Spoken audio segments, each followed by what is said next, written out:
Tomato sauce বানাবো। আপনারা সম্পূর্ণ ভিডিও দেখতে থাকুন। আসসালামু আলাইকুম। 1 বছরের মতো সংরক্ষণ করে রেখে দিতে পারবে। এখন টমেটো পাওয়া যায়, পাকা টমেটো দিয়ে খুব সহজে বানিয়ে নিতে পারবে। পাকা টমেটো নিয়েছি, কেটে নিব, বুটা ছাড়িয়ে কেটে নিয়েছি। টমেটো গুলো আমি সিদ্ধ করতে বসিয়ে দিয়েছি, কোনো পানি দিয়ে নাই। সেই পানি বের হবে, ওটা দিয়ে সিদ্ধ করে নিব।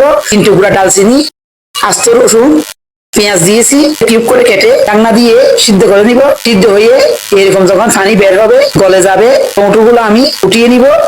আমি যে এখানে ডালচিনি লবঙ্গ দিয়েছি, এগুলো আমি উঠিয়ে দিয়েছি।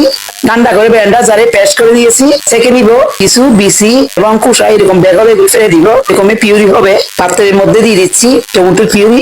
কর্নফ্লাওয়ার দিচ্ছি 2 টেবিল চামচ। আপনারা কর্নফ্লাওয়ার দিতে না চাইলে স্কিপ করবে। চিনি দিয়ে দিচ্ছি 1 কাপ, লবণ পরিমাণ মতো, ভিনিগার দিয়ে দিচ্ছি 3 টেবিল চামচ ভিনিগার দিয়েছি, লালমরিচের গুঁড়া 1 টেবিল চামচ, বিট লবণ, নেড়ে ছেড়ে রান্না করে নিব।